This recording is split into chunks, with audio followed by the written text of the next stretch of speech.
Railway മന്ത്രാലയത്തെ പ്രശംസിച്ച് N.K.. Premachandran MP. റെയിൽവേയുടെ ചരിത്രത്തിൽ ഇതുവരെ ഉണ്ടാകാത്ത അടിസ്ഥാന സൗകര്യ വികസനങ്ങളാണ് നടക്കുന്നത്. എല്ലാ രാഷ്ട്രീയ അഭിപ്രായ വ്യത്യാസങ്ങൾക്കും അതീതമായി പറയാൻ ആഗ്രഹിക്കുന്നു. റെയിൽവേയുടെ ചരിത്രത്തിൽ ഒരിക്കലും ഉണ്ടാകാത്ത അനിതര സാധാരണമായ അടിസ്ഥാന സൗകര്യ വികസനമാണ് നമ്മുടെ സംസ്ഥാനത്തും നമ്മുടെ രാജ്യത്തും പൊതുവെ നടന്നുകൊണ്ടിരിക്കുന്നത്.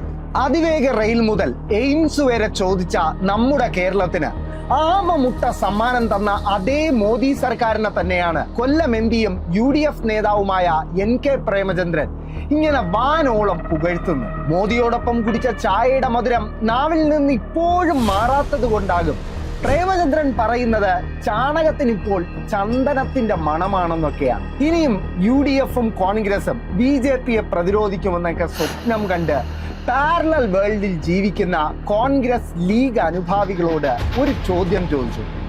സംഭവം അല്പം ചരിത്രമാണ്, ശ്രദ്ധിച്ചു കേൾക്കുക.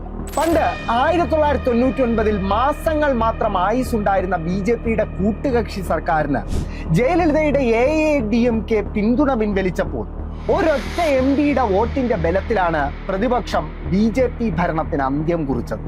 അന്ന് കേരളത്തിൽ നിന്നുള്ള ഒരൊറ്റ MP പോലും BJP സഖ്യത്തിന് വോട്ട് ചെയ്യുമെന്ന പേടി കേരളത്തിലെ ഒരു പാർട്ടിക്കും ഉണ്ടായിരുന്നില്ല. എന്നാൽ ഇന്ന് TDPയോ JDUവോ BJP സർക്കാരിന് പിന്തുണ പിൻവലിച്ച രാജ്യം വീണ്ടും ഒരു വിശ്വാസ വോട്ടെടുപ്പ് നേരിട്ട നമ്മുടെ കേരളത്തിലെ 18 UDF MPമാരിൽ എത്ര പേർ പ്രതിപക്ഷ സഖ്യത്തിനൊപ്പം ഉറച്ചു നിൽക്കുമെന്ന് BJPക്ക് രഹസ്യ വോട്ട് ചെയ്യില്ലെന്ന് UDF അനുഭാവികൾക്ക് ഉറപ്പിച്ച് പറയാൻ സാധിക്കും. മോദിയെയും കേന്ദ്രത്തെയും പുകഴ്ത്താൻ മത്സരിക്കുന്ന എൻ.കെ. പ്രേമചന്ദ്രൻ പാലം വലിക്കില്ല എന്ന് നിങ്ങൾക്ക് ഉറപ്പുണ്ട്.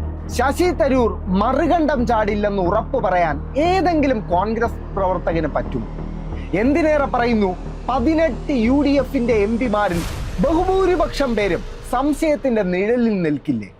ഇനി നിങ്ങൾ ചിന്തിക്കുക, ചാടില്ലെന്ന് ഉറപ്പുള്ളവരാണോ അതോ ഇങ്ങനെ രണ്ടു വള്ളത്തിൽ കാൽ വയ്ക്കുന്നവരാണോ BJPക്കെതിരായ യഥാർത്ഥ പ്രതിപക്ഷമെന്ന്?